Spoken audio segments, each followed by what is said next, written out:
क्या है समीकरण निकाय दिया गया 2x प्लस हर 5 और 3x प्लस 2y बराबर 8 को वन से गुणन विधि से क्या करना है? तो देखिए सबसे पहले हल क्या लिखेंगे? हल लिख के पहला समीकरण यानी लिखेंगे पहला समीकरण क्या है 2x प्लस y बराबर 5 2x प्लस y बराबर ये समीकरण फर्स्ट है। इसको हम यानी कि 2x प्लस y प्लस में 5 बराबर की साइड लिखेंगे माइनस में 5 बराबर क्या होगा 0।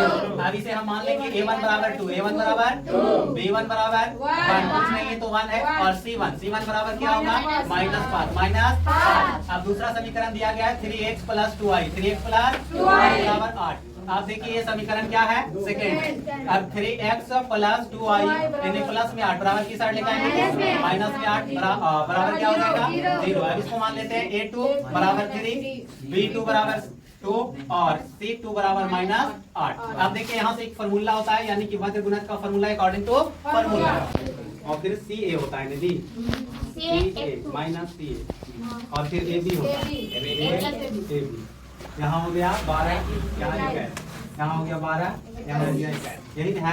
अब देखिए x है तो x बटा b1 कितना है 1 गुने c2 कितना दिया हुआ है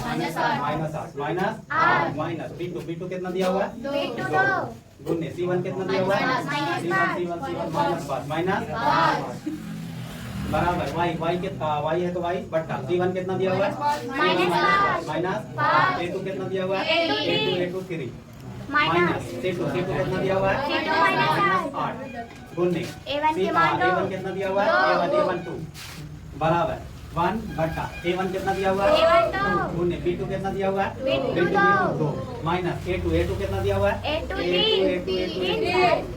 यानी 3 और b1 कितना दिया हुआ है 1।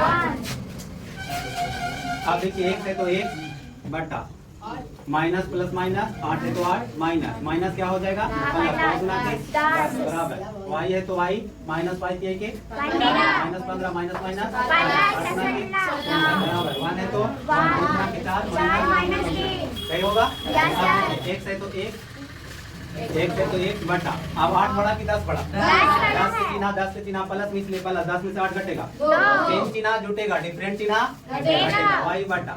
अब देखिए माइनस में 15 प्लस में 16 माइनस 15 बड़ा कि 16 बड़ा चिन्ह प्लस में तो 16 में से 15 घटेगा 1 बराबर 1 है तो 4 में से 3 घटेगा 1।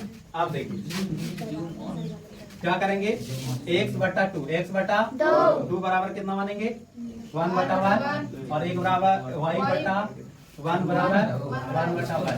अब देखिए अब तिरछी गुना होता है 1 गुने 1 करेंगे तो 1 बराबर 2 एकम 2 और y गुने 1 करेंगे y 1 एकम 1 यानी आता है x बराबर कितना आया 2 x बराबर 2 और y बराबर 1 और y बराबर कितना आ गया 1। ये हो गया क्या आंसर।